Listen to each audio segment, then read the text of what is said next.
I wanted to be a screenwriter after I came back from the University of West Florida in Pensacola. See, at first, I was a science major. I studied to be a physical oceanographer. But then, when I got to University of West Florida, things were kind of tough. It wasn't as easy as I thought it had been.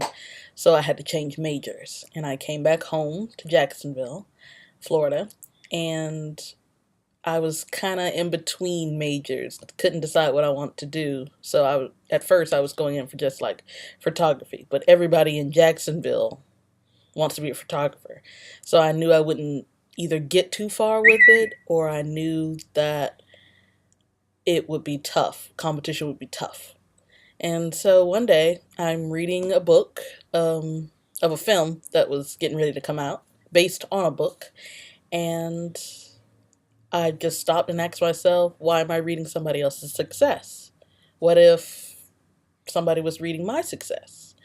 And so then I thought, well, what if I could write a movie or something? How easy would that be? Can't be too hard. And so I went to Books a Million and got my first screenwriting book right here. Writing Screenplays That Sell by Michael Hull. I think that's how you say his name.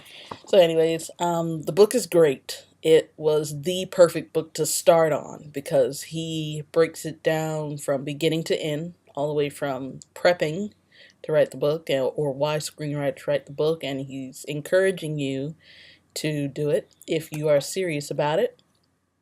And he kind of goes all the way through into selling screenplays, and it was really good for me.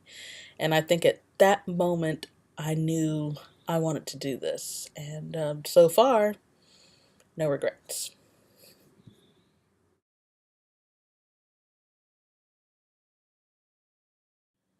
I believe a degree in anything is necessary. And yes, screenwriting most of all would require, natural talent. You have a natural talent for telling a story and things like that. But when I started going to Full Sail University, I kind of thought the same thing. Maybe I don't need this. Maybe if I could just kind of teach myself how to do this. But after 2 years, there was so much to learn that I needed some sort of direction. So I attended Full Sail University online. I still am right now. And there's so much more to it. School, university, college, whatever, it teaches you more than just about your industry. You're learning about other industries that can affect your industry, or other things that happen that could open up other windows for you, because you're not just learning about what you want to study for, you're learning about other things that are connected to that very same degree. And it might open another door. I might have wanted to be a screenwriter, but it might open me up to being a director. I might find that more entertaining or more fulfilling and more satisfactory for a career. So, if it's necessary, I think so, because there's more to it than just writing a film. You have to become multiple people. You have to become your own lawyer. You have to become your own agent, because you have to try to sell your own product if you want to break into the business. And of course, universities and colleges and any kind of higher learning is going to teach you about professionalism. And that's going to be number one when breaking into any business. You're going to need to know how to go into a field and stand out from the rest. And one of the prominent ways of doing that is being professional. So, do I think it's necessary? Yes, I do.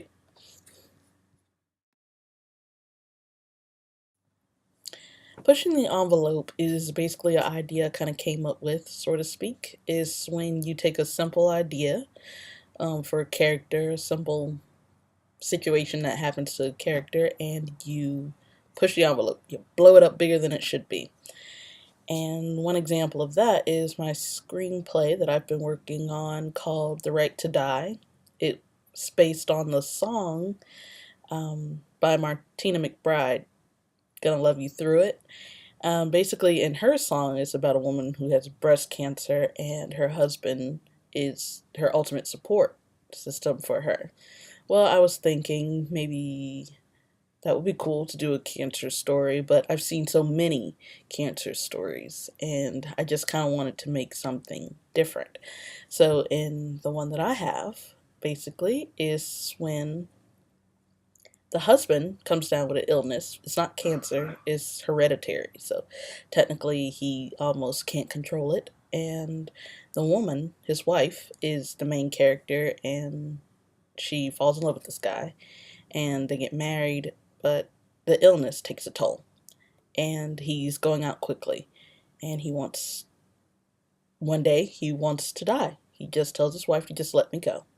And she pleads, but then eventually she gives up, gives in to his will, and says, under one condition, I go with you. So it's not just a woman watching her husband die now. It's about a woman who loves her husband so much that she cannot live without him in her life. So she would rather give up her healthy life if it meant them still being together. Even if they are separated after death, we don't know. But if we are or whatever, she's not willing to really take that risk. She loves her husband that much. So it's not just a story of somebody getting sick. It's being blown out of proportion now. She is willing to give up her life. And also, um, her sister, who also becomes a main character of the story, is a lawyer. At first, she tries to get her sister to be on her side, try to help me get the rights, but then the sister decides, I'm going to go against you. I'm going to try to take away your right because the law is basically on the sister's side. So it's basically just taking this little simple idea of a husband getting sick and you blowing it out of proportion. Not only does she want to give up her healthy life, but now she has to fight her sister on the right to have that. And her sister is a very great lawyer, so it will be hard for her to get a conviction. And that's basically it.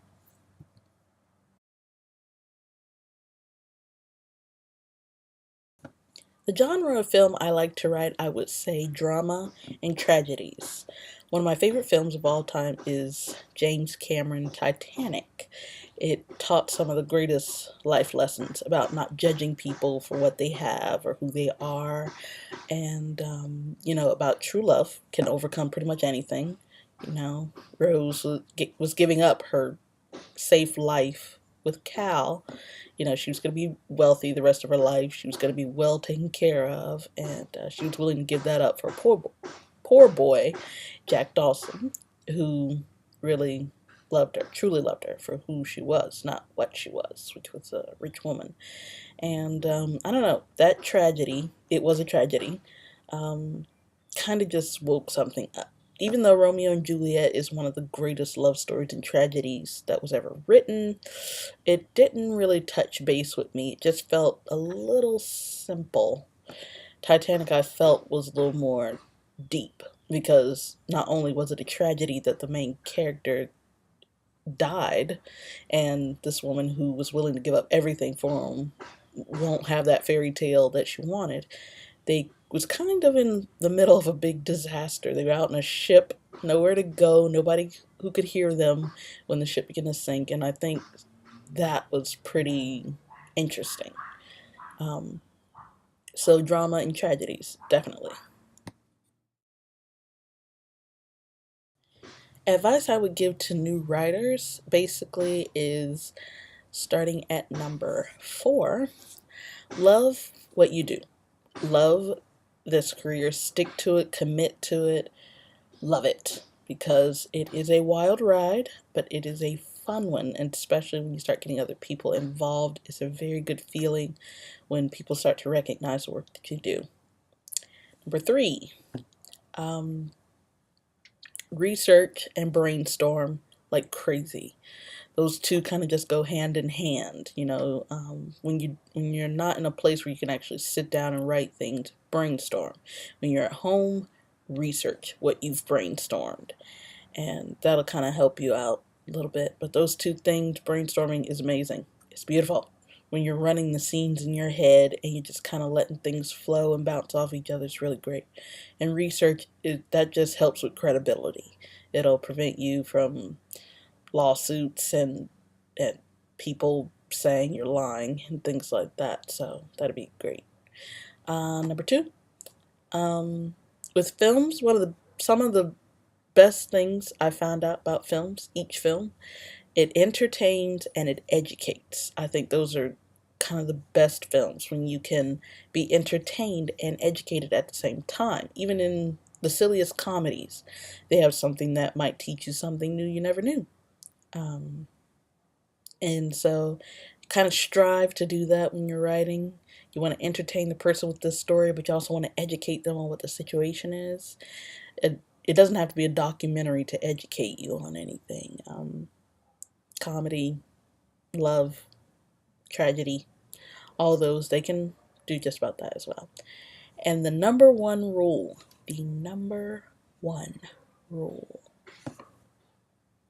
never sugarcoat the truth. I kind of grew up knowing that, you watch media, you watch the news and things like that, and people are constantly like sugarcoating the truth because they feel like people can't handle it. Well, isn't it about time they should start handling it? Because our world is full of hard truths, and sugarcoating it doesn't help these situations and these problems go away. For example, I wrote a screenplay about where a child gets murdered or dies and things like that. And I was in this forum group where I was asking them if it was okay for our audience to see that sort of thing. And I mean, I'm getting bombarded with people saying, that's cruel. You shouldn't have kids dying on scene and things like that. You have mothers who will be sitting in the audience and things like that. And I'm thinking to myself, my God, there's plenty of movies out there where kids are dying. And it's even though it's hard to watch, or it will be hard for a mom to watch because she can instantly relate that to her child, it's a hard truth. Kids are getting killed all the time. I'm not trying to just say this is for the sake of entertainment, and wasn't trying to do it as a way to entertain. It's just a situation that happened that caused cause and effect for another character. It caused my character to change her life around because of it. And so, even though it was a terrible thing that happened to the child, it may have saved the life of the person who's affected by it. So, sugarcoating things, don't. Now, if it comes to action films where you're just getting real graphic, well, films get more and more graphic every year. I mean, you literally see guts falling out, and that's as graphic as it gets. And for some reason, those type movies get a lot of attention because people like the truth. People don't like that sugar-coated fake stuff, kind of like how Disney does it when they stab somebody. You never see the sword go in. Well, it's Disney, of course. But you never see blood. You just see a person fall, and that's supposed to be death. And so when you want to really tell a story about something, don't sugarcoat the truth. It's not even worth doing. And yeah.